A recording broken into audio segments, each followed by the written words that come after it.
Step one is we want to move everything to one side equal to 0.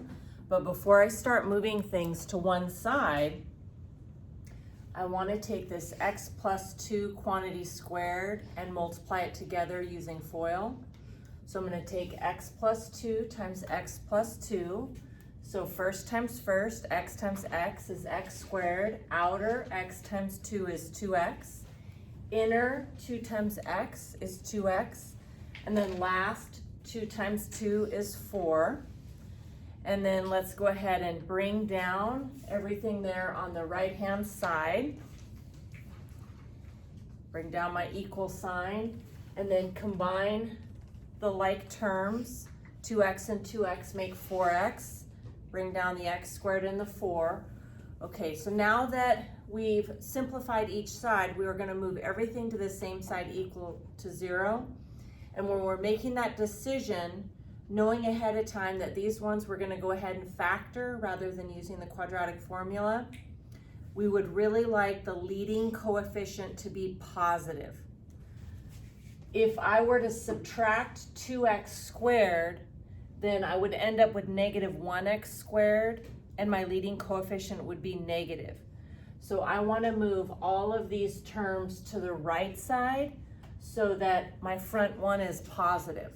So let's move the x squared over by subtracting it, subtract the 4x and subtract the 4. What I do to one side of the equal sign, I do to the other. So now I have 0 equals 2x squared minus x squared. Just to emphasize that again, this is a positive 1. That's why I chose to move things to the right rather than move them to the left. Negative 3x minus 4x is negative 7x, and then 14 minus 4 is 12. I'm ready to factor, so a little bit of scratch work off to the side.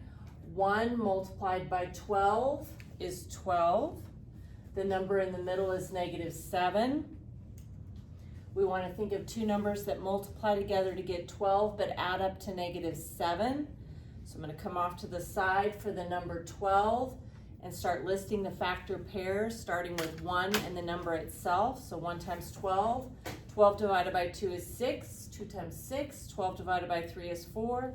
3 times 4, we've met in the middle, so we have all of our options. If numbers multiply together to get positive 12, that can only happen if both numbers are positive or both are negative. But if they add up to negative 7, we now know they're both negative. So the two numbers that are going to get me to negative 7 are 3 and 4. So we'll have negative 3 and negative 4. One more time, they multiply together to get 12 and add up to negative 7. I don't need to put these numbers over a and simplify because the leading coefficient is 1. So I can go directly to factored form, negative 3 and minus 4 there. Okay, bring down the equal 0. Once we have it factored, we're using the 0 property. When two things multiply together to get 0, then one of them has to be 0. So we want to find out what number makes each one of those equal to 0. So x minus 3 equals 0, add 3 to the other side, I get 3. Add 4 to the other side, and I get 4. And so my solutions are both 3 and 4.